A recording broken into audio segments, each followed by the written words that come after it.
toutes et à tous, bienvenue dans cette table ronde qui a été intitulée donc la longue professionnalisation du travail sportif. Alors merci tout d'abord d'être là et d'être venu écouter nos différents intervenants. Alors peut-être quelques mots très brefs, parce que je voudrais d'abord et avant tout laisser la parole aux intervenants sur l'enjeu d'une telle table ronde qui, dans un bloc consacré au travail, peut sembler au départ un petit peu paradoxal. On attend le travail des ouvriers, on attend le travail des artisans, on attend le travail des paysans. On n'attend pas forcément la notion de travail sportif. Or, c'est vrai que toute une série de recherches historiques et sociologiques, bon, l'histoire et la sociologie du sport sont maintenant des champs bien développés dans les sciences de langue française, toute une série de recherches historiques et sociologiques ont bien montré qu'on pouvait tout à fait analyser les cyclistes, boxeurs, footballeurs, athlètes, sous l'angle d'une sociologie et d'une histoire du travail, d'une histoire des carrières, d'une histoire des relations professionnelles, etc., etc. Donc cette table ronde, c'est aussi un reflet, et nos trois intervenants vont le démontrer très brillamment, de toutes les recherches, effectivement, qui ont été effectuées cette année, donc pour le dire rapidement, en histoire sociale du sport et en sociologie du sport. Alors, elles s'inscrivent aussi dans un contexte, là je vais sortir du contexte historiographique et m'intéresser au contexte historique, elles s'inscrivent aussi dans une question qui a très longtemps été extrêmement discutée et sans doute encore plus discutée dans le cas et dans le cadre français, c'est-à-dire que la professionnalisation du sport, alors ça semble bizarre aujourd'hui où le fait est totalement intégré, considéré comme normal, hein. On peut critiquer les excès aujourd'hui du professionnalisme sportif, personne véritablement ne remet en cause la dimension professionnelle des joueurs de football ou des cyclistes. Cette difficile professionnalisation, elle s'est heurtée pendant très longtemps à toute une série de résistances, bon, celles qui, enfin on l'a tous entendu dans des interventions, celles qui disent qu'on ne peut pas payer des hommes ou des femmes, on aura peut-être l'occasion d'en reparler, à jouer. Toute une série aussi de résistances, là aussi on l'a oublié, sociales, résistance notamment des élites qui s'indignent que des fils d'ouvriers, etc., puissent non seulement gagner leur vie, mais également potentiellement progresser socialement en faisant de la boxe, en jouant au football ou autre chose. Et par ailleurs, cette professionnalisation, elle s'oppose à une éthique qui est très présente dans les débuts des sports modernes, c'est-à-dire l'éthique très aristocratique de l'amateurisme. Donc il y a toute une série de conflits, de contestations qui sont par exemple très nombreux dans la France des années 30, que l'on pense aux débats qui entourent la difficile naissance d'un championnat de football professionnel en France en 1932, ou à l'affaire Ladoumègue, la même année 1932, du nom de cet athlète qui est exclu de la Fédération française d'athlétisme pour professionnalisme. On imagine mal aujourd'hui la Fédération française d'athlétisme exclure quelqu'un pour ce motif. Donc il y a toute une série de débats qui mettent en jeu les questions effectivement de carrière professionnelle, de démocratisation d'accès à la pratique d'un certain nombre de sports, de spectacularisation aussi, puisque l'enjeu de cette professionnalisation, c'est aussi, pour finir, l'admission du fait que désormais les sports modernes ne sont plus seulement des pratiques, mais sont des spectacles ancrés dans une économie du spectacle.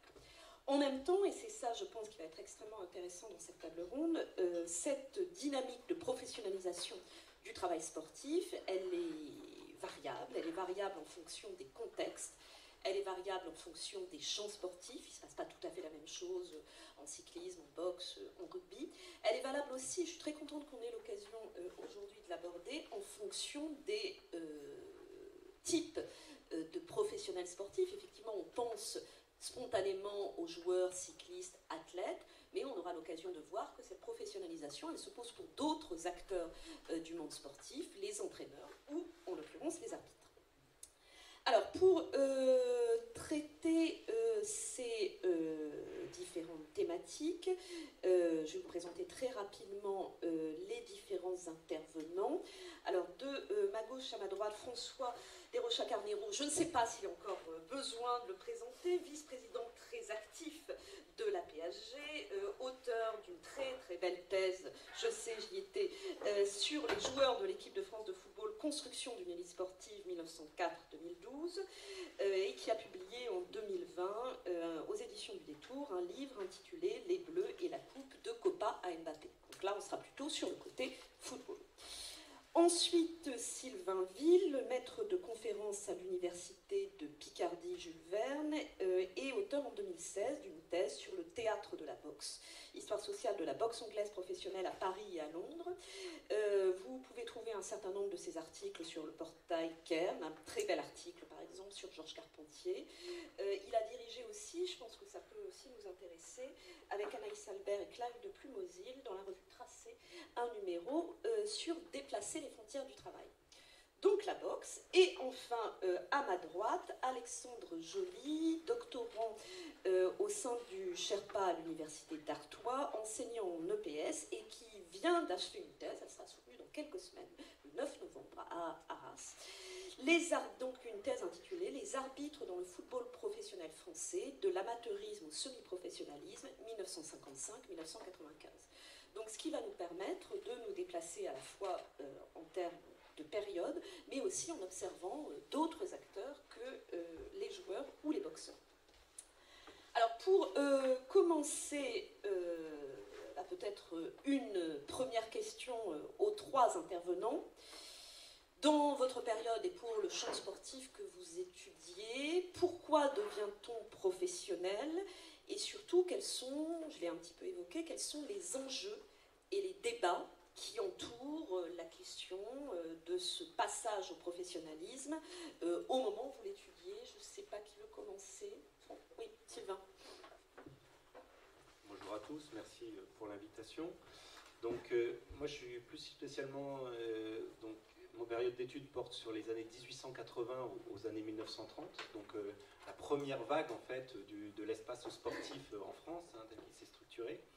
Et donc ce qu'on observe, je voudrais partir de ça, c'est-à-dire une phrase d'un sociologue en fait qui me semble très juste, de Jacques de France, sociologue du sport, qui dit en sport, le professionnalisme n'a pas succédé à l'amateurisme. Il s'agit plutôt de deux formes concurrentielles de pratique qui émergent toutes les deux à la fin du XIXe siècle. Pourquoi c'est important? Pour une raison simple, c'est-à-dire que le sport n'est pas né amateur, et le professionnalisme n'est pas une dégradation de l'amateurisme. Le sport est au départ et amateur et professionnel. Les deux versants sont présents dès les débuts de la pratique. C'est important de savoir ça. Quand on a en tête justement les débats qui existent sur l'idée que le sport a été perverti par l'argent, par le spectacle, etc. En fait, dès le départ, c'est amateur et professionnel. Et on a des pratiques qui sont plus professionnalisées que d'autres, où la modalité professionnelle est plus prononcée. C'est le cas de la boxe, c'est le cas du cyclisme, c'est aussi le cas de la lutte. C'est le cas aussi, dans une moindre mesure, de l'athlétisme et de la natation. Alors, je vais rapidement, très vite, prendre le cas de la boxe et du cyclisme, rapidement, parce que c'est les deux pratiques les plus populaires, en fait, en France, avant 1914. Très clairement, on peut dire, sans trop d'abus, que c'est les deux premiers sports nationaux. C'est vraiment, on le voit en termes de médiatisation, de succès des spectacles, des pratiquants, etc. Et donc, en allant vite, esquisser rapidement les modèles, et de là, en tirer deux, trois éléments généraux. Pour le cas de la boxe, donc l'émergence de la boxe se fait dans les années 1880, mais selon une pratique qui est avec deux foyers de développement. Un premier foyer de développement qui se développe dans les clubs, dans les salles sportives. Donc là, on a des clubs de boxe française qui existent déjà, et dans ces mêmes clubs de boxe française, on va intégrer des démonstrations de boxe anglaise, donc uniquement avec les points. C'est important parce que cette boxe française, elle est uniquement amateur. La boxe anglaise, qui vient d'Angleterre, son nom l'indique, elle est professionnelle. Donc dès les années 1880, petit à petit, dans les clubs, on intègre de la boxe anglaise dans les clubs de boxe française, sous la forme de démonstrations, de petits combats, etc. Il n'y a pas d'enjeu économique, c'est des clubs, donc on entre si on est membre du club, c'est des soirées, mais voilà. Parallèlement, en même temps, dans les music halls, dans les cirques à Paris, dans les grands établissements de spectacle, on trouve des représentations de boxe. Ce sont plutôt des numéros, on peut le dire, au sens où, par exemple, ce sont des boxeurs qui vont répéter le même combat chaque soir, donc, comme on trouve des numéros de cirque ou de music hall. Et progressivement, ces deux foyers de développement vont s'unir, vont se réunir sous l'action d'organisateurs de spectacles, qui vont unifier à la fois les dimensions sport, à la fois la dimension spectacle. Et donc, ils vont donner à la boxe à la fois une tournure sportive, à la fois ils vont la formaliser comme un spectacle en construisant des soirées. Donc j'ai mis une image où on voit bien, hein, donc ce sont des soirées chic, mondaines, où les places sont très très chères. Elles peuvent monter jusqu'à plus de 100 francs la place, ce qui est extrêmement cher. Une bonne place dans un théâtre à l'époque, c'est 10 francs, une bonne place. Donc là, on est 10 fois plus que ça. 100 francs, c'est à peu près le prix du salaire moyen, enfin, le salaire moyen de l'époque sur un mois, le salaire mensuel, il est à peu près de 110 francs, donc on est dans ce ordre d'idée, donc c'est extrêmement cher. Donc là, on unit à la fois la dimension sport et spectacle. Pour le cas du cyclisme, c'est un peu un modèle similaire, mais on aura une union à la fois de la dimension sport, c'est-à-dire que les premiers clubs de cyclistes sont structurés en 1867, et donc on a déjà du coup un peu de cyclisme, et parallèlement, dans les établissements de spectacle, on trouve des démonstrations de cyclisme, des numéros de cyclisme, etc. Et des organisateurs de spectacles, qui vont parfois être les mêmes que ceux de la boxe, vont unir les deux dimensions et proposer du coup des soirées, des événements au Vélodrome Buffalo, au Vélodrome du Parc des Princes, dans des grands événements, dans des grandes structures parisiennes notamment, et qui vont être soutenus par la presse et par l'industrie du cycle. Donc, il me semble que ces deux exemples nous permettent de tirer quelques conclusions pour répondre à la question. Le premier élément qui est notable quand on s'intéresse à l'histoire du sport à la fin du 19e, début 20e siècle, ce qu'on observe, c'est qu'on est face à une professionnalisation qui se fait par le haut, comme on dit en sociologie. C'est-à-dire que ce n'est pas des pratiquants qui vont se mobiliser pour faire reconnaître une activité et la faire ériger au rang de métier, c'est-à-dire quelque chose qui est leur occupation, et ils vont se mobiliser pour que ça soit reconnu comme un métier. C'est plutôt une professionnalisation par en haut, c'est-à-dire par des organisateurs, par des gens qui appartiennent aux élites de la capitale, des élites économiques essentiellement. Ce sont des industriels, ce sont des gens qui sont proches du monde du spectacle, qui ont beaucoup de connexions avec l'univers du théâtre, du musical, etc. et qui vont du coup structurer la pratique sportive comme un spectacle, et qui vont lui donner son caractère professionnel. Ça, c'est le premier point. Le deuxième point, je l'ai un peu dit là, avec l'idée spectacle, c'est-à-dire le spectacle est un phénomène déterminant. J'ai que 3 points. Le spectacle... D'accord. Le spectacle est un élément déterminant au sens où le spectacle donne une tournure professionnelle au sport. Ça paraît simple de le dire comme ça, mais en fait, si on tire le fil, on se rend compte que la spectacularisation, la mise en spectacle d'un sport, c'est quelque chose d'essentiel. En mettant en spectacle un sport, ces organisateurs de cyclisme, ces organisateurs de boxe, vont faire un élément décisif, c'est qu'ils vont faire payer l'entrée aux compétitions. À partir de là, les pratiquants peuvent exiger de percevoir une partie de la recette de la billetterie. À partir de là, les enjeux montent, puisque la billetterie devient très élevée. Donc on va bloquer une date pour dire le combat aura lieu 6 mois après. Donc on observe un calendrier qui va se mettre en place à long terme. On va se protéger juridiquement pour éviter que le boxeur ou le cycliste finalement fasse faux bond. Donc on va mettre en place des contrats qui vont dire telle date je m'engage à boxer, telle date je m'engage à participer à la course. Ça va aussi avoir pour effet que des cyclistes ou des boxeurs vont s'accompagner d'entraîneurs qui vont les prendre en charge sur le long terme pour préparer leur compétition. Donc on voit comment c'est la mise en spectacle qui va créer des conditions pour faire émerger le professionnalisme. Donc c'est quelque chose qu'il ne faut pas du tout sous-estimer, c'est-à-dire que la dimension spectacle a vraiment été un point fort dans le professionnalisme. Troisième et dernier point, je m'arrêterai après, je ne l'ai pas trop mentionné, j'aurais dû, c'est un tort. Ce qui est frappant, c'est que le professionnalisme en sport, dès les débuts de la pratique, dès la fin du XIXe siècle, c'est un professionnalisme internationalisé. C'est-à-dire que ce n'est pas du tout un professionnalisme qui s'ancre au sein de l'espace français. Il y a énormément d'échanges avec l'Angleterre notamment, mais aussi avec les États-Unis et avec l'Australie. Je donne quelques exemples rapidement. La boxe, je vous ai dit, apparaît dans les années 1880. Elle connaît un vrai tournant à partir de 1908. 1908, c'est le moment où on compte plus de 100 combats à Paris systématiquement par an. Et bien jusque 1907, il y a plus de boxeurs anglais qui boxent en France que de boxeurs français. Donc c'est bien un signe de l'internationalisation. Deuxième élément, systématiquement, pour toutes les courses cyclistes, ou comme pour quasiment tous les grands combats, il y a un partenariat qui est mis en place entre la presse française et la presse anglaise. Les grandes courses cyclistes françaises piochent dans le modèle anglais pour proposer des événements parfois extrêmement spectaculaires, et d'autres, par exemple, pendant longtemps, au Parc des Princes, et ensuite au Buffalo, la course la plus connue va être la course des 100 miles. Donc il y a tout un débat pour savoir comment on mesure le miles à l'époque, etc. Mais on voit bien, du coup, l'influence du modèle anglais. Donc ces 3 points me semblent essentiels: professionnalisation par le haut, professionnalisation par le spectacle et professionnalisation internationale. Merci François. Je reprendrai quelques éléments que Sylvain a pu développer. Le premier élément à retenir, c'est le mythe de ce sport amateur initial, de la pureté du sport initial.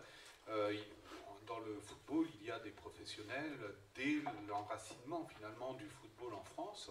Alors sans parler du cas anglais où le professionnalisme arrive dès les années 1880, mais en France, à la fin du 19e siècle, dans les toutes dernières années, on peut noter par exemple qu'en 1898, l'Union sportive parisienne, des sportifs se font payer, des footballeurs se font payer, alors souvent juste pour quelques primes, mais ce sont quand même des footballeurs qu'on va pouvoir retrouver par exemple dans la première équipe de France en 1904.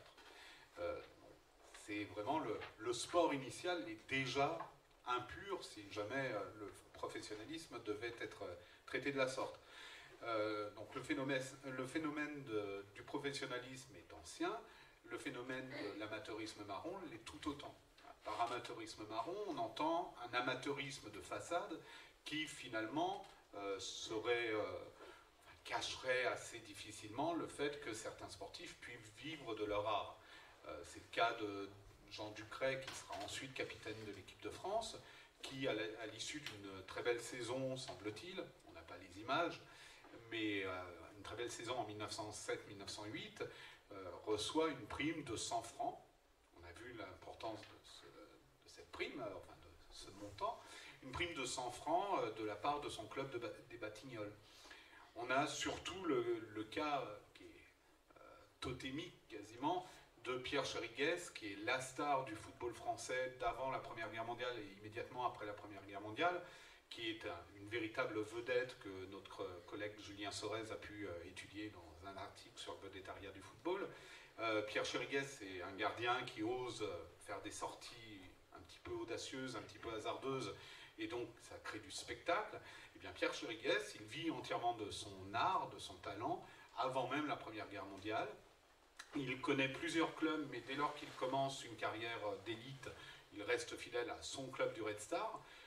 Malheureusement pour lui, parce qu'en fait, il est transféré à Tottenham, mais blessé au moment où il est transféré. Il ne peut pas véritablement accéder à son nouveau club londonien, et il restera donc au sein du Red Star. Donc ce Pierre Chériguès, c'est vraiment un personnage important parce qu'il nous permet de décrire aussi les phénomènes qui sont à l'œuvre. C'est l'un des premiers à oser prendre la parole sur l'amateurisme marron. Alors sa carrière est terminée lorsqu'il avoue avoir gagné sa vie du football depuis des années, depuis qu'il a 19 ans finalement, mais ça montre un chemin. Et il nous montre également le poids que peuvent avoir certains clubs dans la pratique, dans des pratiques quasi professionnelles du sport football du moment, avec des transferts par exemple pour lesquels on donne des situations à des joueurs dont la situation sportive est de fait fragile. On peut penser à Maurice Mathieu, qui est un des grands défenseurs du moment. Il n'y en a pas beaucoup des défenseurs, on joue encore en 2-3-5. Donc, un des grands défenseurs du moment qui quitte son club du CASG, donc de la Société Générale, club de banquiers, pour le Racing Club de Roubaix, au tout début des années 20, en échange de la concession d'un garage à Roubaix. On peut penser à Albert Jourda, qui, joueur du Racing Club de France, est tourneur à Charenton officiellement, et en 1921 est transféré au FC 7 en échange d'un emploi comme contremaître dans une usine partenaire du club du FC7, avec un voyou de grande classe qui est Georges Bayrou à la tête de ce club.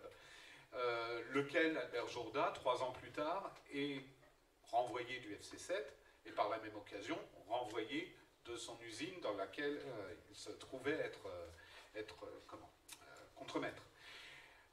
Autre phénomène que Pierre Chériguez peut révéler, c'est la notoriété, ce que tu as pu montrer, Sylvain, ce poids de la notoriété qui finalement crée du spectacle et donc attire des recettes, peut aussi ouvrir la porte aux sportifs pour réclamer des droits, pour réclamer des compensations financières, par le biais de primes, par le biais de fiches de frais, puisque ce sera quelque peu le cas des fiches de frais gonflées.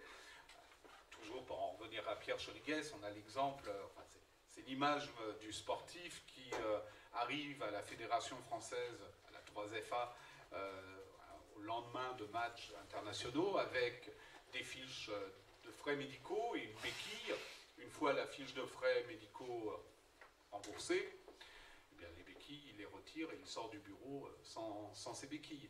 Voilà, on a des situations un petit peu exagérées de la part de certains sportifs, mais le professionnalisme officiel est bien le fruit de logique entrepreneuriale et non pas de logique de revendication syndicale, sociale par les acteurs du football.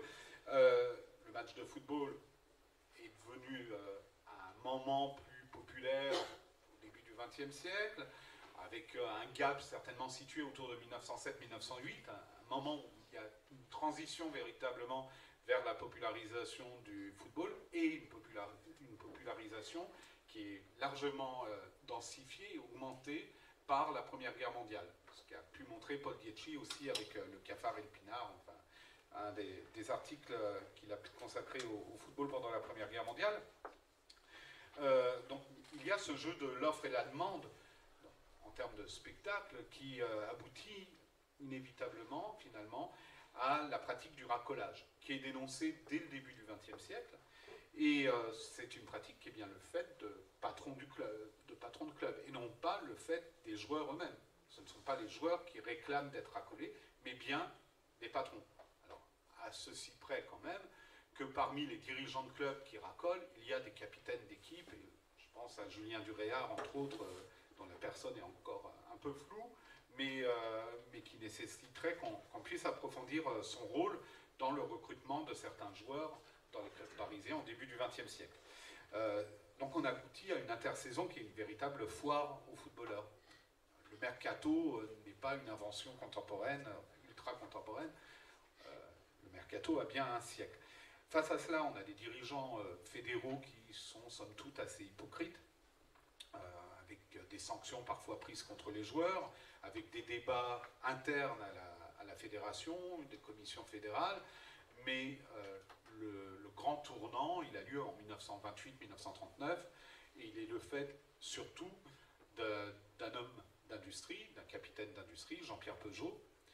Alors on est à une période de grande concurrence dans le capitanat automobile, dans le capitanat d'industrie automobile française. C'est la période des grandes croisières de Citroën. C'est la période de la construction de l'île Seguin, de l'usine de l'île Seguin pour Renault. Donc on a là une lutte véritablement entre grandes industries automobiles françaises, et Jean-Pierre Peugeot choisit de reprendre un modèle qui a existé avant la Première Guerre mondiale en Allemagne, à Leverkusen, aux Pays-Bas, à Eindhoven, avec le groupe Philips. Leverkusen, à Eindhoven, quand on suit un petit peu le football européen, ce sont des noms qui résonnent, puisque ce sont des noms de grandes équipes. Et donc Jean-Pierre Peugeot fonde le football club de Sochaux-Montbéliard, et les usines Peugeot se trouvent être à Sochaux, dans la banlieue de Montbéliard. Donc un club qui est créé à l'initiative du patron, du grand patron, et qui repose sur 3 piliers simultanés. Le recrutement de joueurs célèbres, de joueurs réputés, en particulier à ce moment-là André Machineau, qui est un des internationaux de football. La mise en place d'une compétition fermée, la Coupe Peugeot, qui permet normalement la concurrence, la mise en concurrence des équipes, et en particulier bien sûr de l'équipe du FCSM, et la construction d'un stade qui permet d'accueillir ces spectacles, construction d'un stade aux marges de l'usine Peugeot. Le stade se trouve être à l'intérieur de l'usine et les rails contournent finalement le stade.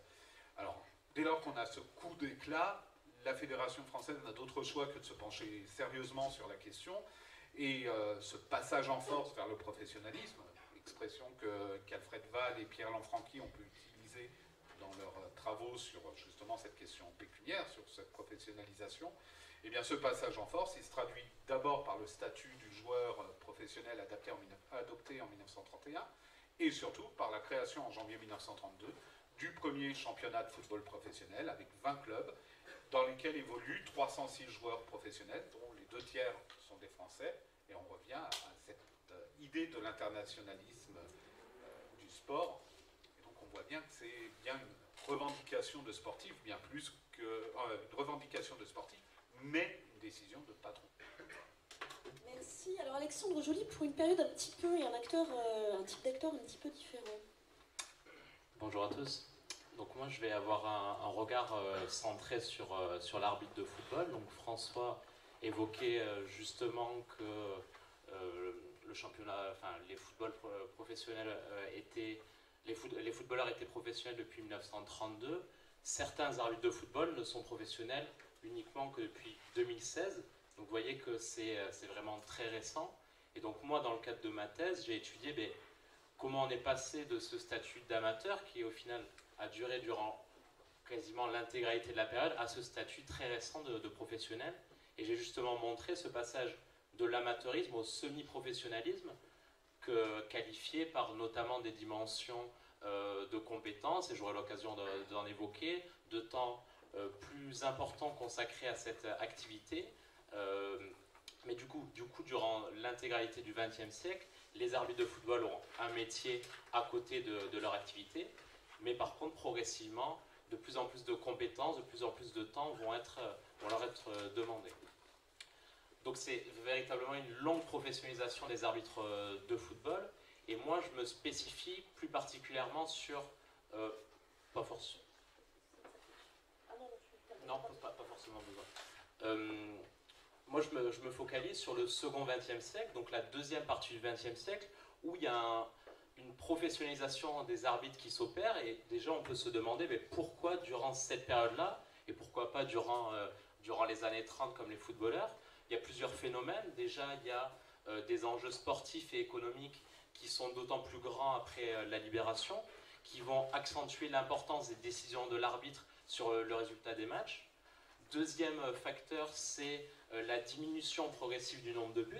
Si avant la Seconde Guerre mondiale, le nombre de buts marqués est très important, après la Seconde Guerre mondiale, le nombre de buts va diminuer, accordant d'autant plus d'importance aux décisions que va prendre l'arbitre, que vont prendre les arbitres sur le terrain, notamment dans les surfaces de réparation, puisque ça peut changer l'issue d'un match.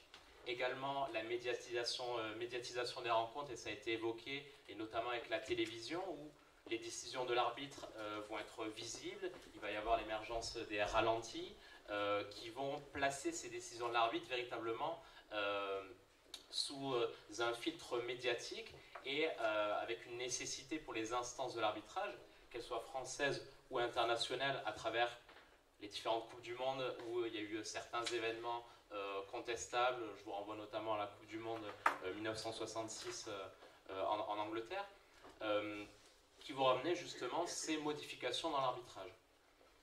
Et donc, pour revenir à la notion de profession, si d'abord les arbitres sont des amateurs, ils vont progressivement se professionnaliser à travers une multiplication de compétences, comme je le disais tout à l'heure. Donc tout d'abord, c'est des compétences techniques, donc la connaissance des 17 lois du jeu, certes, mais surtout une interprétation uniforme par tous les arbitres, que ce soit à l'échelle mondiale ou à l'échelle française. Ensuite, c'est des compétences physiques, puisque un arbitre, et notamment avec la dimension médiatique, il doit se retrouver proche de l'action de jeu pour pouvoir juger.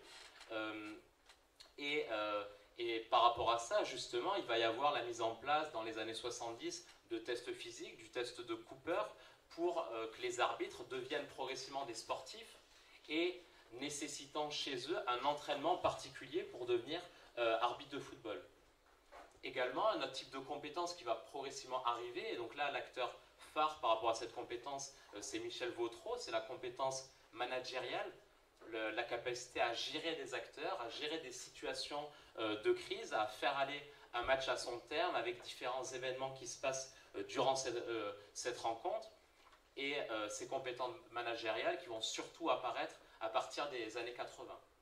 Mais également dans ce processus de professionnalisation des arbitres, il y a, et ça, on pourrait penser d'abord à cette dimension, mais une augmentation progressive des indemnités des arbitres, où au final, à la fin des années 90, si les arbitres ont toujours un métier à côté de leur activité arbitrale, ils touchent néanmoins des sommes très importantes, des sommes très conséquentes pour leur activité, ce qui n'était pas le cas suite à la Seconde Guerre mondiale.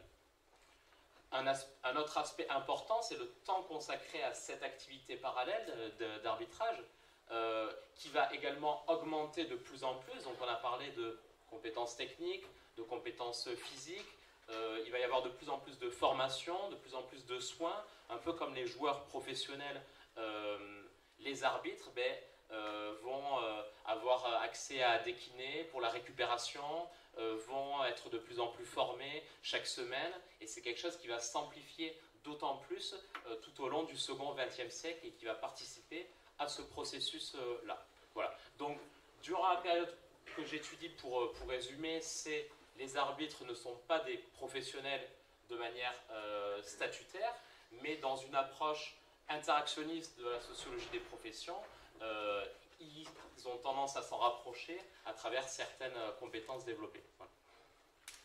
Merci, non, c'est extrêmement intéressant parce que on peut voir dans un certain nombre de cas que effectivement le professionnalisme coexiste de manière très précoce avec l'amateurisme, que l'amateurisme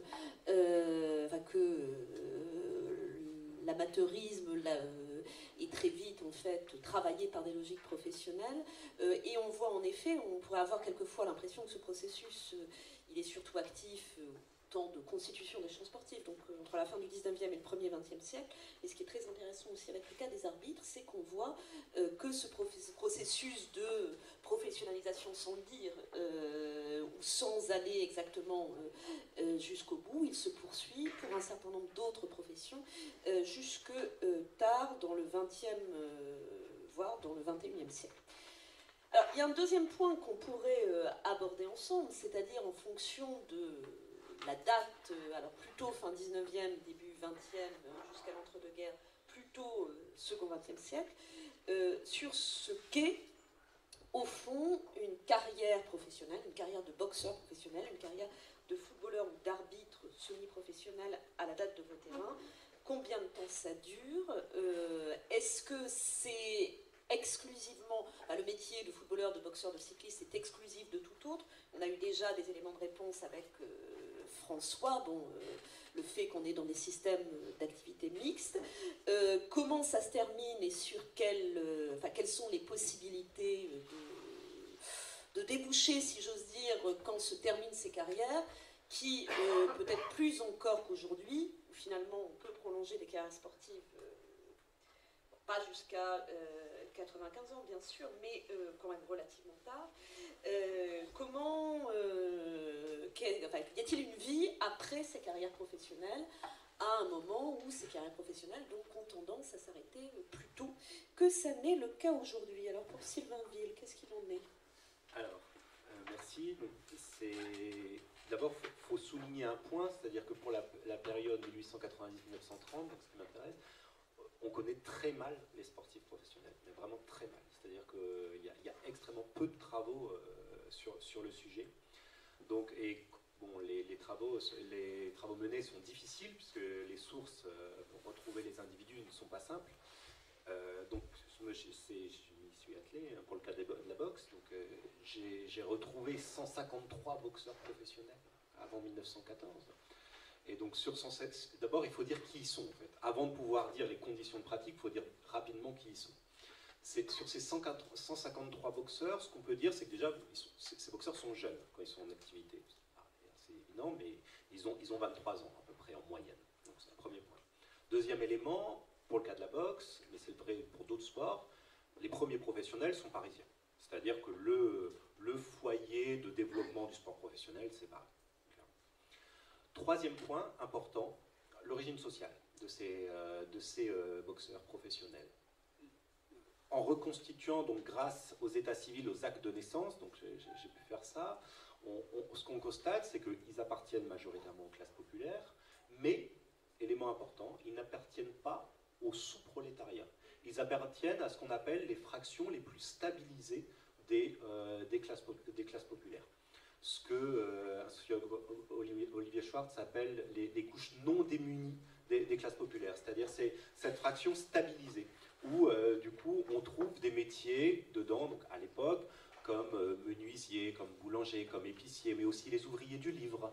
On trouve aussi des ouvriers de l'alimentation, donc les petits commerçants, etc., etc. Donc des gens qui ont un revenu fixe, un revenu stable, qui ne se caractérisent pas par une immense précarité et surtout par une instabilité horaire et économique. Ils ont une stabilité horaire et économique. Donc même si peu d'argent, peu de formation en général, mais du coup cette stabilité elle est extrêmement importante, j'y reviendrai juste après. L'autre point, c'est de constater que dans l'immense majorité des cas, ces boxeurs professionnels ont un métier à côté. C'est-à-dire que seul Georges Carpentier n'exerce jamais un autre métier en parallèle à celui de boxeur. Tous les autres boxeurs, sans exception, ont au moins à un moment donné exercé un autre métier.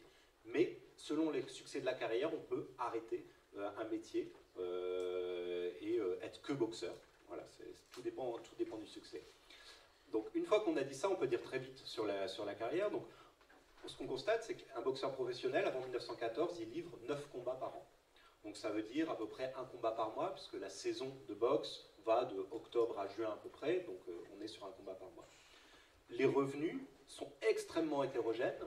On va en moyenne, un boxeur ordinaire gagne 30 à 50 francs par combat, s'il gagne. Bon, les grands champions gagnent des dizaines de milliers de francs, voire des centaines de milliers de francs, mais il y en a 2 ou 3, il y en a très très peu. Et donc finalement, être boxeur professionnel, c'est occuper un métier dans lequel on peut...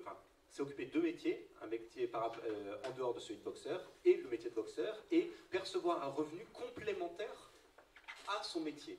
C'est typiquement ça, c'est-à-dire qu'on gagne 30-40 francs en cas de combat, on gagne un combat par mois à peu près, et 30-40 francs, c'est à peu près un 13e mois.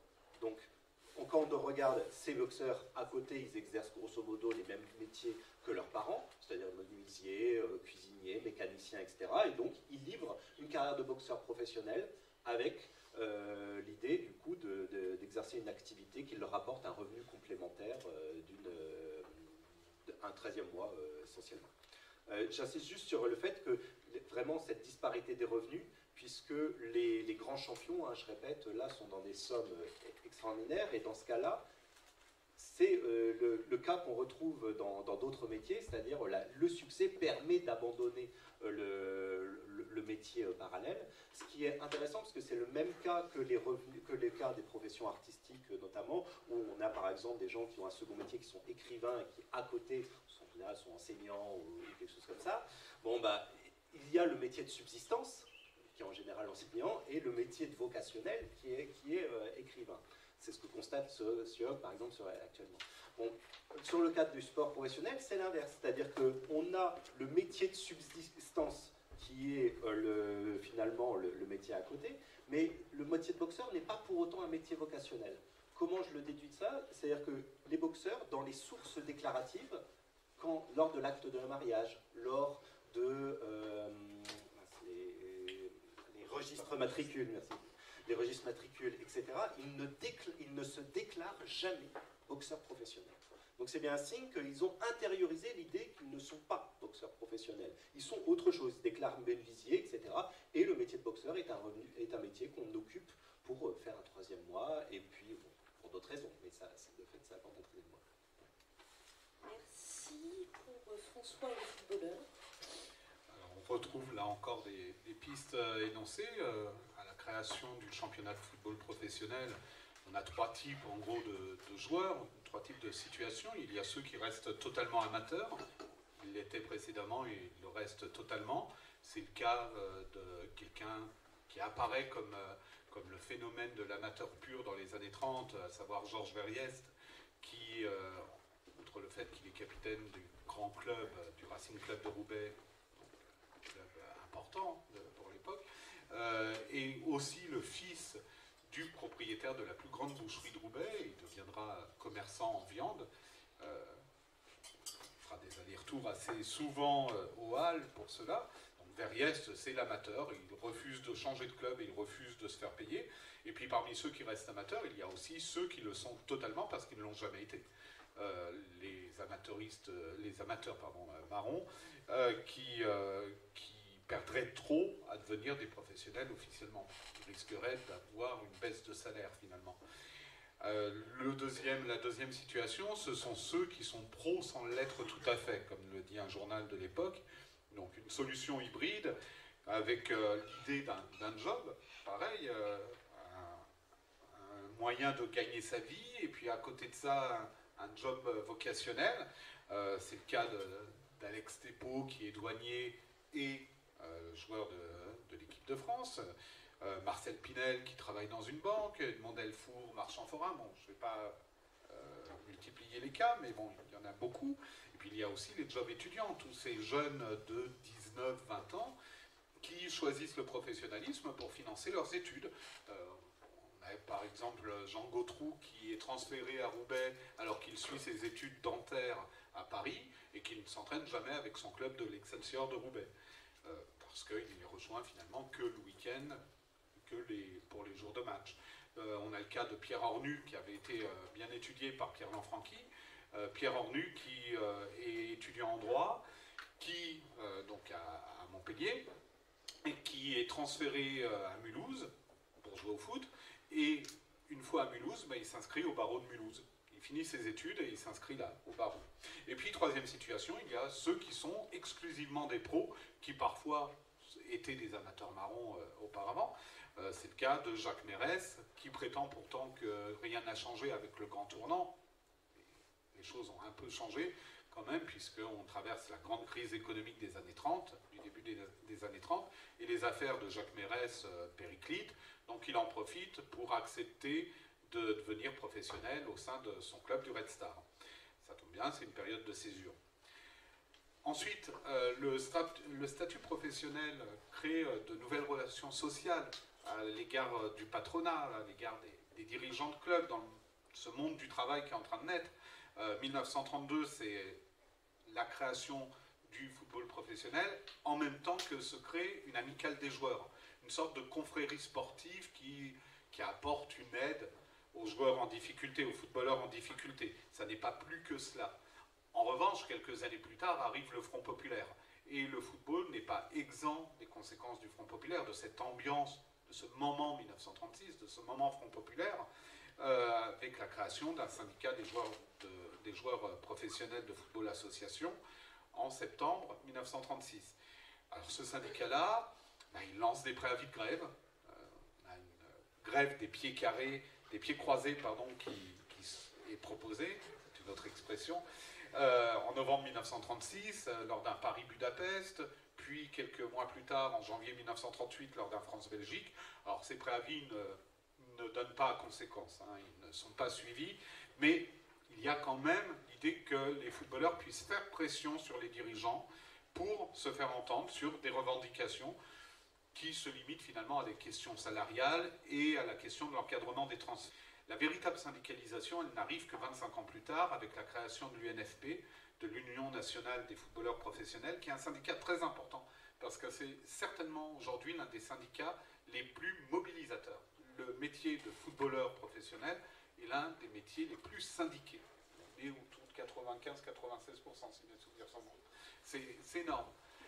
Et donc l'UNFP, qui est créé par un joueur qui est aussi étudiant en droit, Eugène Enjolea, qui évolue à la S Saint-Étienne à ce moment-là, et qui est présidé par une des stars, une des vedettes du football français de l'époque, Juste Fontaine, qui se trouve être plusieurs fois blessé aux jambes et avoir une carrière raccourcie. La jambe non, mais la carrière oui. Une carrière raccourcie par ses blessures multiples. Il arrête sa carrière à moins de 30 ans. Et à Juste Fontaine succédera un autre joueur, alors qu'il est encore en activité, mais en toute fin de carrière, et puis il arrête sa carrière en étant président de l'UNFP, c'est Michel Hidalgo, qui a été quand même, qui a connu ses heures de gloire. Alors, les revendications, ça reste, là encore, l'encadrement des transferts, la question des transferts, avec ce contrat à temps, contrat à vie.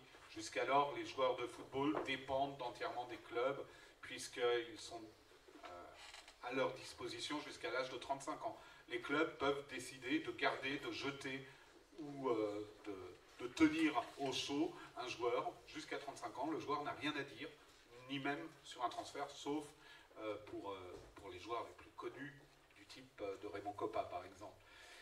Et puis l'autre revendication, c'est le pécule de fin de carrière, c'est la question de la reconversion. Pécule de fin de carrière qui est le premier succès du NFP à la fin des années 60. C'est une bataille qui a été menée par Juste Fontaine d'abord, et le contrat à temps, au milieu des années 60, pardon, et le contrat à temps à la fin des années 60, qui est mise en place de façon temporaire, on le verra plus tard. Donc la question de la reconversion, elle est essentielle, et on en vient à répondre à votre question, à savoir la durée de la carrière. Il est rare qu'une carrière de football de haut niveau aille au-delà des 8 ans. Ça peut arriver, mais il est rare de rester au très haut niveau au-delà de 8 ans.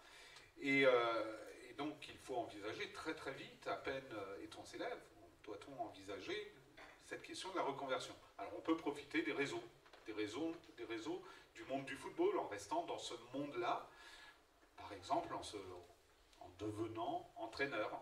Mais le métier d'entraîneur, d'une part, n'est pas pleinement reconnu en 1932, commence à l'être à partir de 1942. Je vous renvoie aux travaux de Laurent Grune, qui a travaillé la question. C'est très très lent à venir cette reconnaissance, et surtout pour les entraîneurs français finalement, puisque on pense que les meilleurs entraîneurs ne peuvent être qu'étrangers. Les choses ont bien changé aujourd'hui, regardez le championnat de France. On ne recourt jamais aux entraîneurs étrangers, bien sûr. Et c'est un succès très aléatoire. Val et Lanfranchi ont bien montré, là encore, qu'un homme comme Mario Zatelli, qui est un footballeur de haut niveau, mais avec une carrière internationale très limitée, devient un entraîneur de très haute valeur, à l'inverse de quelqu'un comme Ernest Vaz, qui, lui, est un footballeur très réputé, et périclite finalement dans son métier d'entraîneur, ne connaissant que des clubs très modestes. Alors ça, c'est la première solution. On a aussi des métiers, d'autres métiers qui ne reposent pas sur les mêmes compétences, sur les mêmes réseaux. Bien sûr, on a le mythe du bar-tabac, avec ces joueurs qui profitent de l'argent gagné comme professionnel, puis du pécule de fin de carrière pour s'installer. Un Julien Darluy qui installe un café à Dijon, ou un Jean Sviatek et René Galis qui, à Bordeaux, s'associent pour créer un magasin d'articles de sport. Tout près d'ici, Alfred Aston, même génération de la fin des années 40, qui fait le pont sur la Seconde Guerre mondiale. Donc Alfred Aston qui crée également un magasin d'articles sportifs, si mes souvenirs sont bons, à Tours. Et puis beaucoup de joueurs n'ont pas été préparés à devenir des joueurs professionnels parce qu'il n'y a pas eu de centre de formation à ce moment-là, parce qu'il y a un recrutement quelque peu hasardeux. Mais aussi beaucoup de joueurs professionnels n'ont pas été préparés à ne plus être joueurs professionnels. Et donc certains tombent dans l'oubli, le digèrent mal, tombent parfois dans la délinquance, sans aller jusqu'au cas extrême d'Alexandre Villaplane, qui lui tombe dans le grand banditisme et sera exécuté à la Libération pour fait de collaboration très active. Mais de fait, le football professionnel peut apparaître pour certains sportifs comme un miroir aux alouettes, avec ce phénomène du banditisme qu'on retrouve chez René Vignal, qui fait pas mal de prison à la fin des années 50 et dans le courant des années 60, qui touche les joueurs, mais qui peuvent aussi toucher les familles. Quelqu'un, par exemple, comme Tadej Sizowski, a su sortir du métier de footballeur professionnel, de la gloire du football. Sa femme n'a pas réussi et est tombée dans l'alcoolisme. Merci. Alors, pour ce qui concerne les arbitres, dont on a vu que c'était une configuration à la fois semblable et un petit peu différente. Alors, concernant les carrières d'arbitre, pour commencer, il faut savoir qu'avant d'atteindre l'élite de l'arbitrage, un arbitre, il va passer par un échelon district, un échelon ligue, avant d'atteindre l'élite. Donc c'est vraiment un modèle coubertinien où l'élite va se dégager de la masse. Concernant la période que j'ai étudiée, au tout début, donc dans les années 1950, les carrières des arbitres, elles sont relativement courtes, à l'image d'un Pierre Schwinté qui commence l'arbitrage sur le tard, après une carrière de joueur. Le plus souvent, c'est suite à une blessure que les arbitres vont se mettre justement dans cette activité particulière. Et du coup, on va avoir des arbitres à l'échelle nationale et internationale qui vont être relativement âgés, avec, on le verra, des professions qui sont vraiment très variées au tout début. Et progressivement, tout au long du XXe siècle, cette activité va devenir une vocation pour l'arbitre, dans le sens où elle va être pratiquée de plus en plus tôt par les arbitres. Donc ça ne va plus être une seconde carrière. Après une carrière de joueur, on va devenir arbitre, ou après une blessure. Ça va être progressivement dès l'âge de 20 ans, puis dès l'âge de 18 ans, puis dès l'âge de 15 ans, directement, on va devenir arbitre, ce qui va engendrer des carrières plus longues de l'arbitrage, également un élargissement de la masse des arbitres et une concurrence d'autant plus grande pour la sélection de l'élite.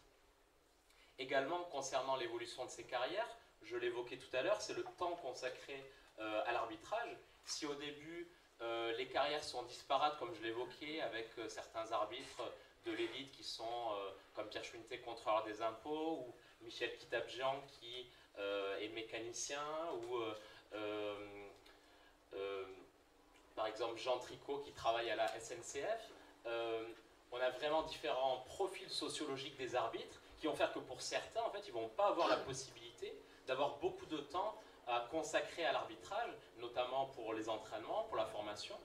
Et ce qui va se passer tout au long du second XXe siècle, ça va être une standardisation des métiers exercés en parallèle par les arbitres, et ça va être des métiers où ils vont justement pouvoir avoir le temps d'assumer les tâches, qu'elles soient, on va dire, de formation physique, de formation technique, en parallèle de leur profession.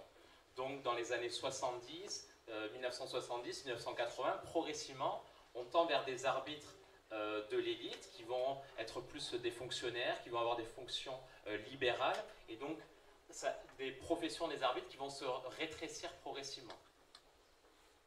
Également, au début, donc dans les années 1950-1960, il y a un type de carrière arbitrale où l'objectif c'est d'atteindre l'élite. Donc on est un homme, on n'est pas une femme au début, on est un homme arbitre, et on a une voie qui est destinée et qui est toute tracée sur la manière de fonctionner. Progressivement, la carrière d'un arbitre, elle va se multiplier, il va y avoir différentes possibilités pour un arbitre. Donc déjà, il va y avoir une féminisation de l'arbitrage qui va arriver sur le tard, donc dans les années 1980-1990, où il va y avoir de plus en plus de femmes qui vont assumer cette fonction d'autorité.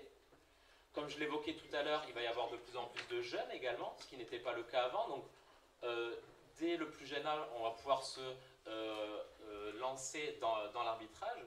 Et également, il y a la spécialisation de la fonction de juge de touche, donc qui va devenir la fonction d'arbitre assistant à partir de 1995, qui va devenir une nouvelle possibilité de carrière pour les arbitres. Et ça, c'est dans les années 1980-1990, avec la création du statut de juge de touche international en 1993, qui va faire que certains arbitres, une fois le plafond de verre atteint par rapport à leur niveau au centre du terrain, ils vont potentiellement se réorienter vers une nouvelle carrière de juge de touche, d'hommes au drapeau, comme on les appelle, pour justement pouvoir grimper encore plus haut dans la hiérarchie arbitrale. Donc voilà un peu le panorama de l'évolution des carrières des arbitres d'élite. Juste un petit mot par rapport au métier. Au tout début, je parlais donc des métiers disparates des arbitres. C'est en lien également avec les métiers de l'ordre, donc par exemple Pierre Schminté qui est contrôleur des impôts, on voit bien le lien qu'il peut y avoir avec l'arbitrage, également beaucoup d'arbitres qui sont des gendarmes, qui sont des policiers, et donc on voit que cette logique de normalisation des individus, de respect des règles, se retrouve à la fois dans leur activité arbitrale et à la fois dans leur profession, et donc là il y a un lien intéressant qu'on peut voir et qui est toujours perceptible aujourd'hui à travers certains arbitres qui, donc, comme je l'ai évoqué en préambule, ont encore leur métier, qui sont toujours issus, pour certains, de la police, la gendarmerie, également des militaires. Donc ce lien est intéressant également à évoquer. Merci beaucoup. Ce qui nous offre là aussi à la fois des formes assez convergentes, hein, sur la brièveté des carrières, sur leur extrême précarité, sur effectivement les stratégies de reconversion qui sont différentes. Oui, en se disant que effectivement, d'ailleurs, si on fait le rapport avec aujourd'hui on a en tête quelques cas tout à fait exceptionnels, Mbappé et autres, qui effectivement, une fois qu'ils auront arrêté leur carrière, n'auront plus jamais besoin de travailler, puis sans doute leurs enfants et leurs petits-enfants non plus. Mais c'est oublier que jusqu'à aujourd'hui, le monde des sportifs professionnels est extrêmement varié et que ces questions, même avec une dimension de professionnalisation, de présence de centres de formation, de STAPS, etc., beaucoup plus affirmée, même dans ces conditions, la question de la reconversion des sportifs professionnels reste un véritable enjeu qui est loin d'être toujours simple. Et effectivement, ce que disait François, c'est-à-dire qu'en plus, j'ai envie de dire, même la conversion mentale, se dire qu'on arrête une carrière et passer tout à fait à une autre logique est difficile, peut-être encore plus difficile qu'avant, ou pour finir, le fait d'aller et venir entre plusieurs métiers rendait peut-être la transition plus habituelle. Alors, une dernière question qui arrive peut-être à des réponses courte de 3 minutes pour qu'on puisse ensuite laisser la salle, qui je n'en doute pas beaucoup de questions, qui pourrait se résumer facilement à partir de vos terrains, comment évolue le professionnalisme sportif, ou si je pose la question autrement, est-ce qu'il y a un moment sur vos terrains respectifs où on peut dire que le professionnalisme sportif est un processus achevé, ou est-ce qu'au contraire c'est un processus toujours en cours et toujours en œuvre? Donc pour mon cas, je vais aller vite pour le cyclisme et pour la boxe. Juste une chose, c'est-à-dire que historiquement, avoir une perspective téléologique, ça serait de dire que les fédérations sportives ont dès le départ eu du pouvoir, une monopole d'organisation du sport, ce qui est faux en fait. C'est-à-dire dès les débuts du sport, les fédérations ont du mal à encadrer le sport. Et pourquoi je dis ça? Parce qu'en fait, pour le cas du cyclisme ou de la boxe, ce qu'on observe, c'est qu'en cyclisme, avant 1914, il y a 7 fédérations qui existent. En boxe, il y en a 2, et la fédération court après les organisateurs qui ont beaucoup de pouvoir. Or, après la Première Guerre mondiale, à partir des années 20-30, la fédération acquiert un pouvoir vraiment structurant, et elle jouit d'un monopole pendant une longue période. Ce qui va homologuer et normaliser les conditions d'organisation des matchs, parce que la fédération va encadrer les contrats avec le fait d'avoir une visite médicale avant le combat, le fait d'avoir pas plus de combats en moins d'espace pendant au moins 30 jours, etc. Bref, tout un tas de décisions qui vont encadrer à la fois juridiquement, réglementairement, le professionnalisme et du coup les conditions d'exercice du métier et la structuration même du sport professionnel. Donc l'évolution, elle se fait comme ça, par la prise de pouvoir de la fédération de boxe, mais qui est aussi par la prise de pouvoir de la fédération de cyclisme, qui va un peu, c'est bizarre de le dire comme ça, mais un peu écarter les organisateurs du spectacle et le spectacle, c'est-à-dire que les débuts du sport sont au fond plus spectaculaires qu'aujourd'hui, si on entend par spectaculaire l'idée qu'on s'éloigne de la dimension sport et on se rapproche d'une dimension spectacle où il y a de la simulation, il y a du trucage, il y a du show, etc. etc., etc. Donc là-dessus, c'est surprenant de dire ça, mais la fédération va prendre du pouvoir et normaliser la structuration du sport professionnel et voilà. Très bien, merci beaucoup. Alors, je vais essayer de balayer en 2-3 minutes 50 années de football.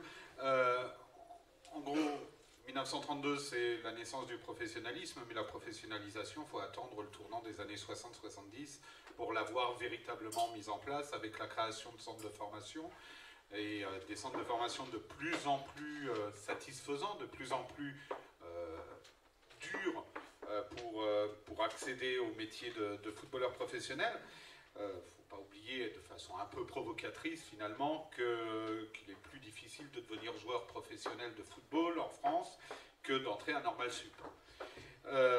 Par ailleurs, et je n'ai rien contre Normal Sup, bien sûr. Par ailleurs, il y a la question du contrat à temps qui s'impose dans des conditions quelque peu difficiles et en cela, le président de l'OM de l'époque, Marcel Leclerc, n'est pas pour rien, comme quoi on n'a pas attendu les années 80 pour avoir un mafieux à la tête de ce club.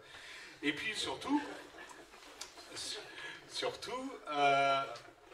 on a à la fin des années 90, ou surtout en complément, on a à la fin des années 90 l'ouverture d'un nouveau marché, qui est le marché européen, avec l'arrêt Bosman, qui en 1995 change complètement la donne du recrutement des joueurs, puisque lors de la saison 1995-96, 18% des joueurs français sélectionnés en équipe de France jouaient à l'étranger.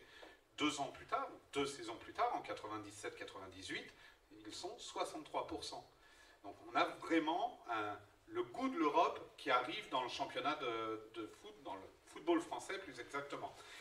Avec la découverte de nouveaux championnats, ce sont aussi de nouveaux métiers du football qui vont apparaître, qui justement se professionnalisent, sont créés à ce moment-là. Ce sont les agents sportifs. De conseillers, on a désormais des agents qui ont un véritable métier, un très gros pouvoir, qui non seulement gèrent les transferts, mais gèrent également l'image de plus en plus.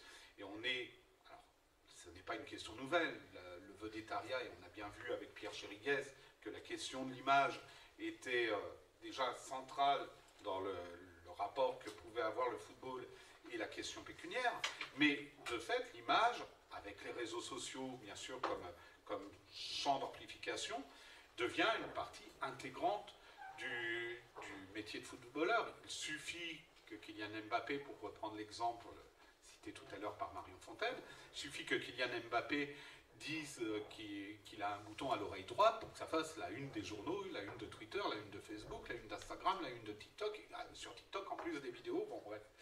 Beaucoup donc de joueurs sont obligés de laisser à leur agent le soin de gérer cela. Mais si je devais conclure sur ma prise de parole, je soulignerais ce que Marion a dit en tout début sur le scandale social que ce serait de voir des jeunes issus de classes populaires gagner finalement de l'argent et en gagner beaucoup. Il y a quand même une morale à tout ça, c'est que même les joueurs les plus payés, même Kylian Mbappé, Lionel Messi pour ne pas les citer, ou Neymar, gagnent toujours beaucoup moins d'argent que ce qu'ils font gagner. Et alors, pour les arbitres, enfin dans le monde, par rapport au point de vue du monde des arbitres.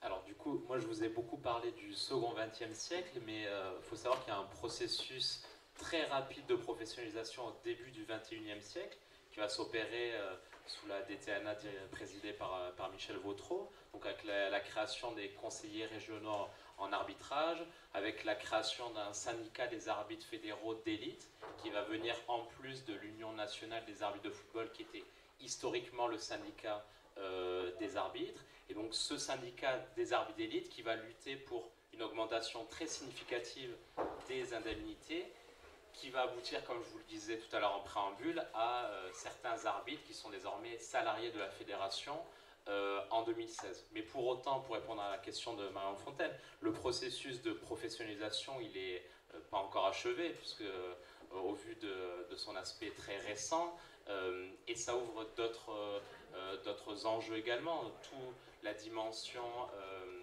de l'arbitrage amateur qui rentre en partie en décalage avec un arbitrage d'élite qui tend à s'extraire de plus en plus, et je pense que la technologisation récente de l'arbitrage en est un exemple marquant, avec des arbitres professionnels qui ont désormais à micro-oreillette, qui ont désormais des drapeaux bip, qui peuvent désormais faire appel à la Gold Line Technology, qui désormais également peuvent avoir accès à la vidéo, à l'assistance vidéo à l'arbitrage depuis 2018.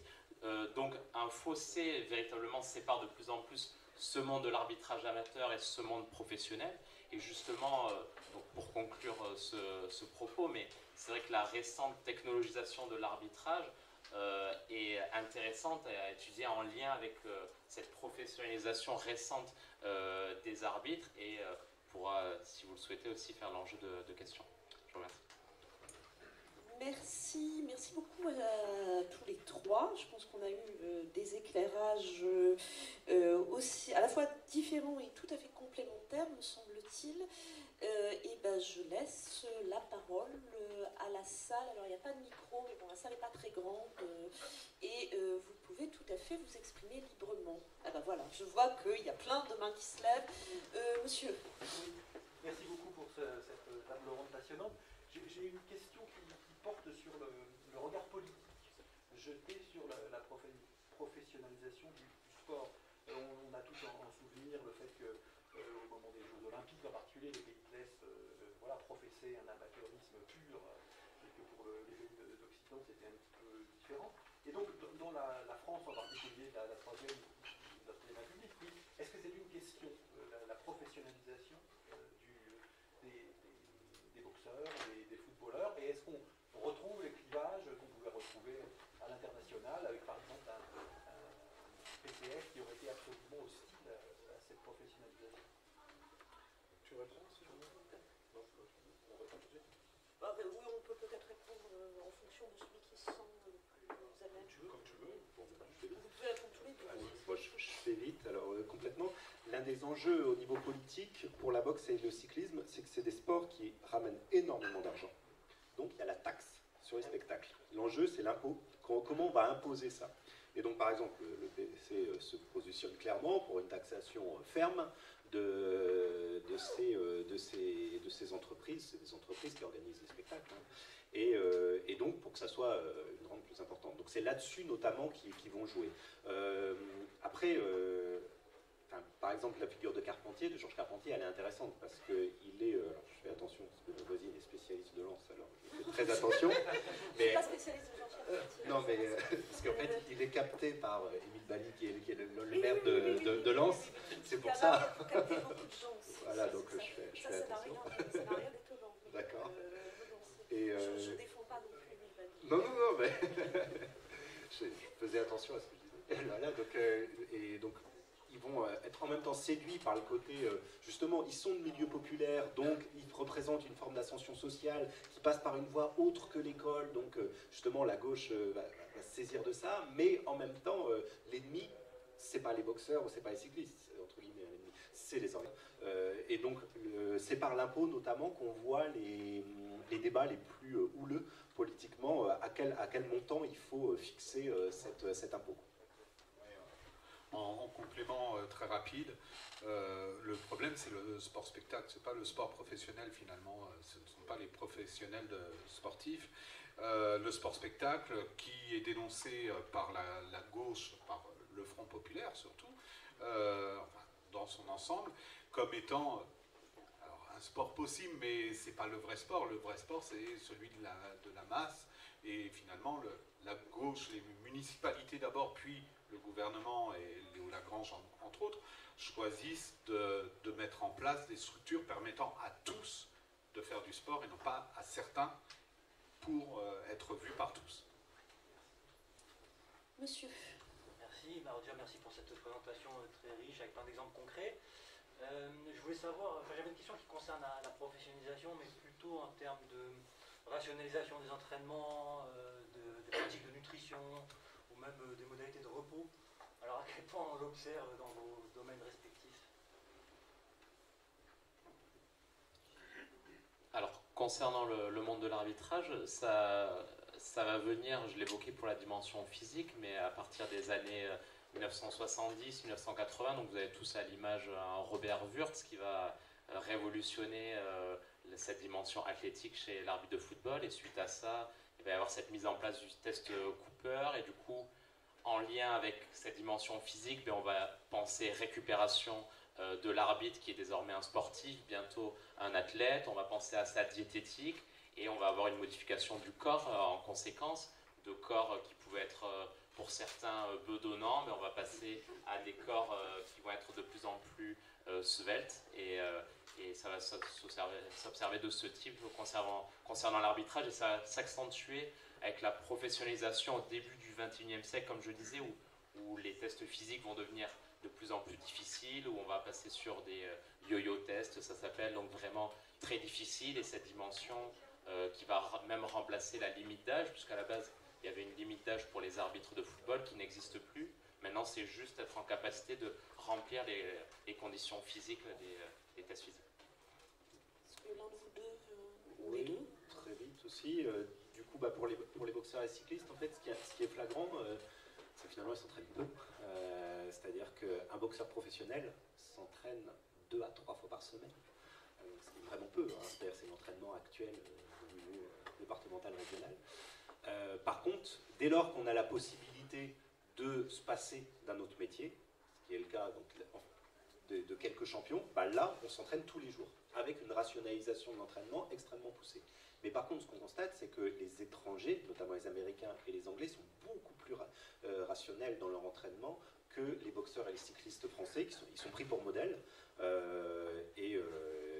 Donc voilà, donc en fait, la rationalisation de l'entraînement se fait par importation de techniques venant essentiellement d'Angleterre et des États-Unis. Je te laisse dire pour les... Non, éventuellement souligner qu'il y a aussi un rapport à faire avec l'image du masculin, parce qu'on a quand même longtemps l'image du sportif, quasiment la troisième mi-temps qui s'applique également dans le monde du football, avec de l'alcool qui coule à flot, avec des repas pantagruéliques, avec la cigarette. Alors, ce serait plutôt du côté du Johan Cruyff qu'il faudrait aller voir cela, mais voilà, des joueurs qui fument à la mi-temps, et petit à petit s'installe quand même une hygiénisation certaine qui va de pair avec une professionnalisation plus forte. Maintenant, cette professionnalisation, elle est exigée dès les années 30, et on attribue très facilement dans les journaux des années 30, de 1938, la victoire de l'Italie fasciste en Coupe du Monde, organisée en France, par le fait qu'eux s'entraînent, alors que nous, on est en train de pêcher à la ligne tranquillement à Chantilly. Merci. Il y avait une question aussi ici. Oui, merci. Je vais peut-être avoir une question un peu décalée par rapport à votre plan d'intervention. Vous avez évoqué la radiation de Jules Lagounet par la Fédération française d'athlétisme en 1932. Moi, j'ai souvenir adolescent de celle de Toulouse en 1977 par la Fédération internationale. J'ai aussi souvenir de Jeux olympiques qui, je ne sais plus si en 80 ou 84, qui étaient encore amateurs à ce moment-là, même si l'amateurisme marron ou l'amateurisme d'État était largement utilisé. Donc voilà, ma question c'était que j'aimerais bien avoir votre éclairage sur le rôle du CIO par rapport à la professionnalisation du sport. Juste un mot, Oui. c'est qu'en fait, la différence avec la période ancienne, c'est qu'on n'entend pas amateurisme dans le même sens. C'est-à-dire qu'au début du XXe siècle, jusqu'aux années 50, etc., l'amateurisme est perçu comme une condition non alternative. Enfin, on est amateurisme, point. C'est-à-dire qu'on ne passe pas... Là, dans les JO les plus récents, donc ça passe en 84, ça passe l'ouverture professionnelle. Et donc, l'idée, c'est le passage de l'amateurisme à la professionnalisme, mais il n'y a plus de sport amateur au sens où il n'y a plus de sport dont on impose l'amateurisme. On reconnaît 2 modalités de pratique. L'une est exclue des JO, mais elle existe, on ne la combat pas. Tandis qu'avant ça, elle n'a même pas le droit de citer. C'est-à-dire que si vous êtes l'ancêtre des fédérations sportives, c'est ce qu'on appelle l'USFSA, l'Union des sociétés françaises de sport athlétique, elle impose l'amateurisme. C'est-à-dire que toute personne qui joue contre un professionnel est exclue à vie de la fédération. Toute personne qui touche la moindre somme d'argent, y compris des déplacements professionnels, est exclue du professionnalisme. Donc la différence se fait là-dessus, en fait. C'est-à-dire que la fin de l'amateurisme, ce qu'on a appelé la fin de l'amateurisme pour les Jeux Olympiques, c'est la fin de l'imposition absolue de l'amateurisme. C'est là-dessus que je peux répondre. Après, sur le CI, je sais moins.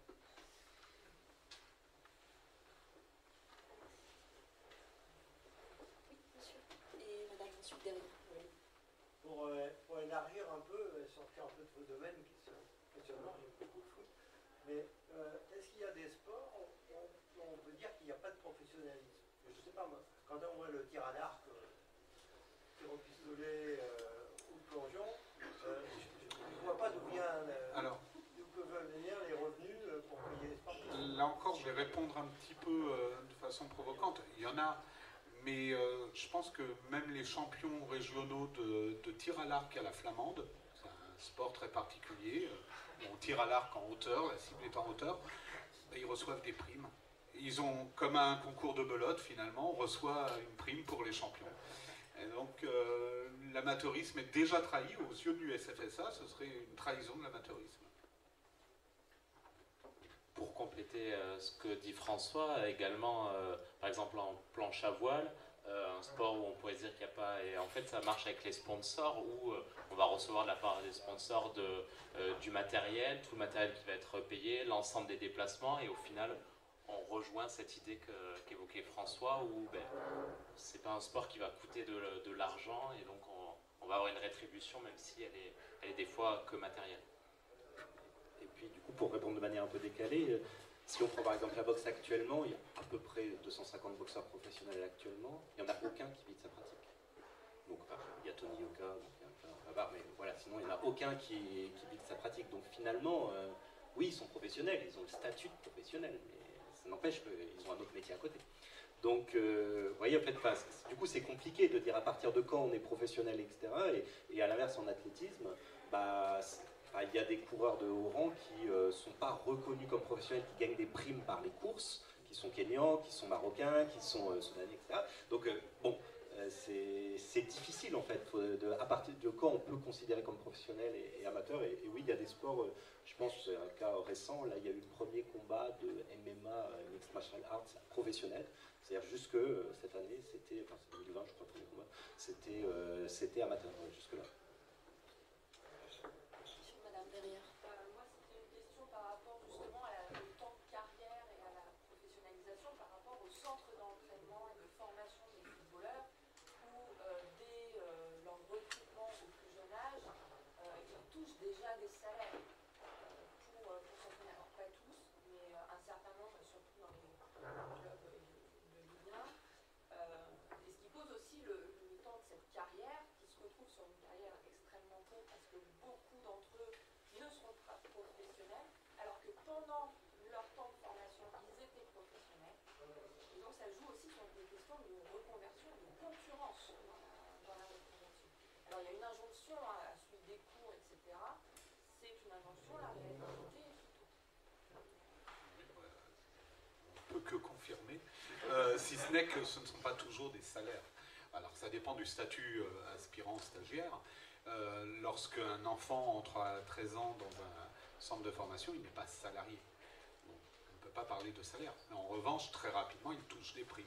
Ce qui est là aussi présent, y compris dans le football amateur. Et on retrouve ces reconversions de centres de formation dans divers métiers, dans l'ensemble du tissu d'éducateurs sportifs que l'on peut avoir à disposition dans le maillage sportif en France.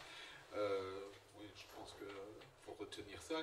Il faut retenir, à mon avis, le titre de la thèse d'un de nos collègues, Hugo Juscoviac, en sociologie, 1 pour 1000.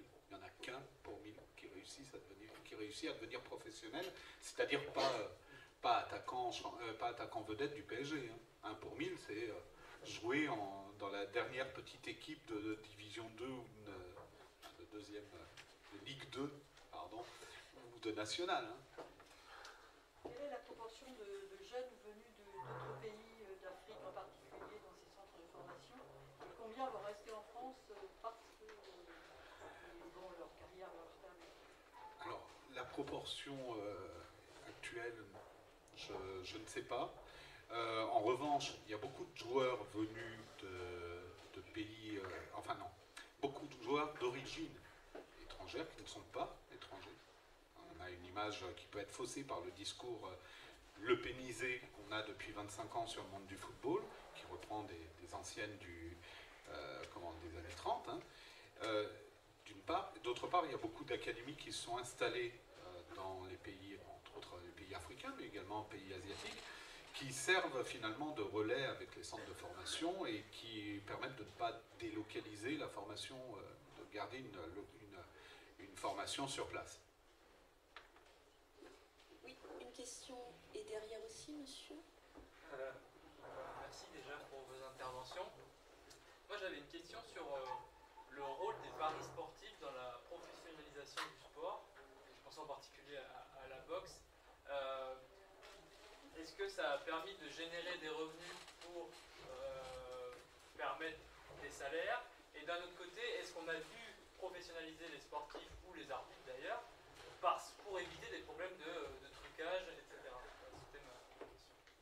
Alors sur les paris en boxe, c'est très compliqué, parce que comme c'est illégal, c'est très compliqué d'étudier ça. Hein. Donc, franchement, ça n'a pas joué un rôle majeur dans la professionnalisation. Ce qui est sûr, c'est qu'il y en a. Ça, c'est sûr qu'il y a des paris. Et en particulier des Anglais qui viennent parier. Donc je vais répondre avec le cas du cyclisme, du coup, parce que je peux mieux répondre avec le cas du cyclisme. Pour le cas du cyclisme, c'est hyper intéressant. Je travaille dessus actuellement. En fait, ce qu'on ne sait pas, c'est que ce qu'on ne savait pas jusque-là, a priori, c'est que les paris en cyclisme ont essayé de s'institutionnaliser comme le PMU, c'est-à-dire d'être rendu, que les paris soient légaux. Et il y a toute une bataille des organisateurs de cyclistes pour faire légaliser les paris. Ce qui n'est pas rien, parce qu'en PMU, pour le PMU, pour les courses hippiques, c'est comme ça que les courses hippiques se sont professionnalisées et ont généré des sommes d'argent extraordinaires et ont du coup eu l'aval même de l'État pour devenir professionnels, etc. Ce qui est un cas en même temps structurant, en même temps complètement à part dans l'organisation des sports. Et le cyclisme a pris au départ cette voie-là. Puis, justement, l'État a dit non, en fait. Il y a eu donc, tout un tas de décisions, etc. Et l'État a dit non, parce que justement, ça vient du ministre de l'Intérieur de l'époque, du coup, qui a tranché en disant que le cas de l'hippisme suffisait. Et donc, il refuse de voir ça. Donc, les paris sont faits, ils ont lieu, on les voit, mais ils sont combattus, etc. Et du coup, ils n'ont pas été structurants dans l'organisation du sport professionnel, sauf le cas des courses hippiques, où là, c'est clairement le cas.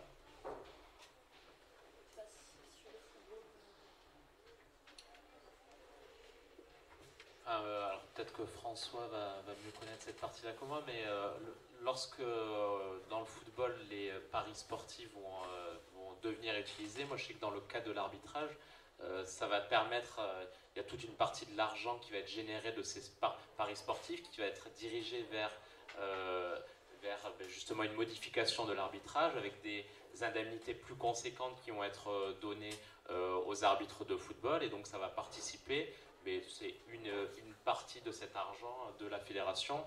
Alors cette légalisation, c'est dans les années 70, si je ne me trompe pas. C'est bien ça? Un peu plus tard.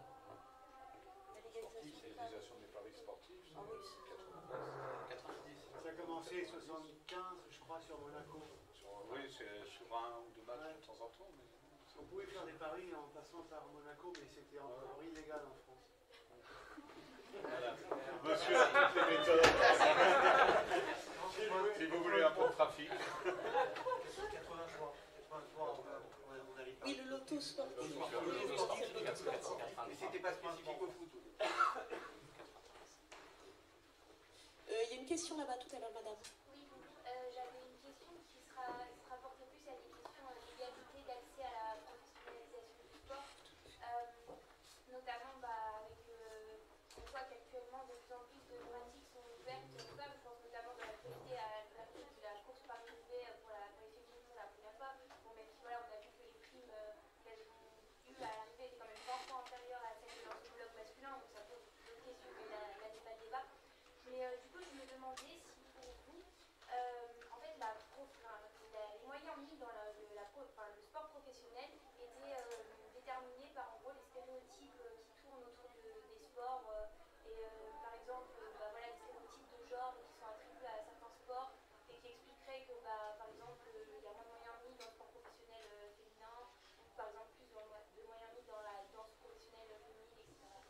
Oui, c'est une contribution tout à fait déterminante en effet, parce qu'on a pu laisser penser, ça n'est évidemment pas le cas, que la professionnalisation ne se conjuguait, n'avait de sens qu'au masculin. Alors effectivement, je laisse les différents intervenants répondre sur comment, effectivement, quelle professionnalisation des sportives, ce qui est, alors, en fonction des sports, en plus, sur les sports considérés, des enjeux assez compliqués. C'est ça, c'est très différent et très compliqué.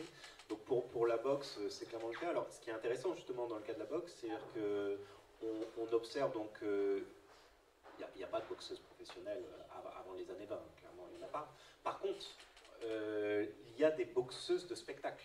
C'est-à-dire qu'on peut se produire sur un musical, ce que je disais, les numéros, là on trouve des femmes. Ce qui est intéressant parce que dans les institutions sportives ne considèrent pas ça comme du sport, et que les hommes de spectacle, des femmes dénudées, etc., il y en a depuis longtemps dans les spectacles. Donc de toute façon, c'est pas un problème, quoi. Donc finalement, on pourrait dire, du point de vue des institutions sportives, il n'existe pas de boxeuse professionnelle. Si on a une définition large, ce qui est mon cas, de la boxe, sans prétendre ce que la boxe doit être et sans épouser le point de vue des institutions sportives et en intégrant ce qui est fait dans le monde du spectacle, là, dans ce cas-là, il y a des boxeuses professionnelles. Mais sinon, l'ouverture au sport professionnel se fait à partir des années 20 et les premières stars féminines se font là. Le cas, c'est Suzanne Lenglen, hein, qui a un cas étudié, notamment, il y a un très bon article de Floris Castan-Vicente qui a travaillé là-dessus sur le cas de Suzanne Lenglen, qui a vraiment été la première vedette sportive, qui n'a rien à envier à Georges Carpentier, à Jean Bouin, etc., qui au sens où c'est une modalité de célébrité très proche, mais qui se fait 30 ans après. Et j'insiste juste, c'est pas un hasard que ça soit en tennis, au sens où, ça répondra un peu à votre question, ce que constatent les collègues qui travaillent sur le sport féminin, c'est que la place des femmes dans le sport féminin a été plus ouverte dans les sports qui ont été pensés historiquement comme des distractions. C'est-à-dire que le tennis, la natation, etc., ce sont des activités, il y a une phrase de Coubertin connue qui dit l'éducation, le tennis comme le piano fait partie de l'éducation des jeunes filles. Et donc on voit du coup cette idée que ça fait partie des distractions, des loisirs acceptables. Et donc c'est pas du tout étonnant aussi que ces sports-là comme le tennis soient les sports où la féminisation s'est faite plus nettement que dans d'autres, etc. Donc c'est ces sports-là aussi qui sont des sports qui sont constitués historiquement comme des loisirs, des distractions. Je vais aller très vite sur le football pour qu'Alexandre puisse parler un petit peu des arbitres femmes. D'une arbitre femme en particulier. Il est certain que on a connu pour la pratique féminine une longue traversée du désert, les années 20-60, où le football pratiqué par les femmes était quasiment interdit, était interdit de fait. Et finalement, il y a un retard lié non seulement au retard de la pratique, mais aussi au retard de l'installation dans un tissu économique. Or, ce sont bien des logiques économiques qui ont poussé à la professionnalisation. Parce que ce spectacle-là attire un nombre insuffisant de personnes ou fait gagner des recettes insuffisantes, il est probable que les salaires sont moindres. Maintenant, ça tombe bien parce qu'en effet, ça répond à des stéréotypes de genre et il n'y a pas que le genre qui soit l'objet de stéréotypes dans le monde du football. Il suffit de voir le nombre d'entraîneurs de couleur dans le championnat de France, dans les équipes du championnat de France, Ligue 1, Ligue 2 confondues. Stéréotypes de genre que l'on retrouve, là encore, sur le banc des entraîneurs. Il a fallu attendre très longtemps pour qu'une femme soit sur le banc des entraîneurs d'une équipe masculine de Ligue 2, à savoir Clermont-Ferrand, qui était entraînée par Corinne Diacre, qui est aujourd'hui sélectionneur de l'équipe de France. Il a fallu même assez longtemps, il a fallu attendre Elisabeth Loisel pour qu'une entraîneur soit en poste à la tête de l'équipe de France féminine. Voilà. Tout d'abord, merci de cette question très intéressante. Concernant les arbitres, c'est vrai que par rapport au stéréotype dont vous parliez, le stéréotype de l'arbitre, c'est la dimension d'autorité et qu'on va plus attribuer à une dimension masculine historiquement. Et donc, pour rejoindre les propos de François, après donc la création du championnat de football féminin en 1974, si je ne m'abuse, les arbitres de football donc dits féminins vont mettre du temps arriver de par ce stéréotype-là. Et ça va être dans les années 1990 que ça a commencé à se développer, entre guillemets. On va avoir Florence Guyot, qui va être la première arbitre féminine à atteindre l'échelon fédéral en 1993. Et après, on va avoir une accélération au début des années 2000. Donc il va y avoir la création de la filière féminine dans l'arbitrage en 2001. Et avec des carrières qui vont devenir possibles pour les femmes dans le monde de l'arbitrage.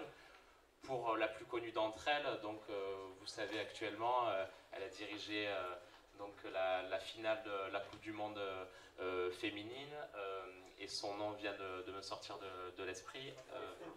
Stéphanie Frappart, merci. Stéphanie Frappart, qui justement a été élue meilleure arbitre du monde l'année dernière, et donc par contre, pour contrebalancer ça, et par rapport aux questions de moyens dont vous parliez, les moyens mis pour les arbitres féminins sont bien moindres, et notamment en termes d'indemnité.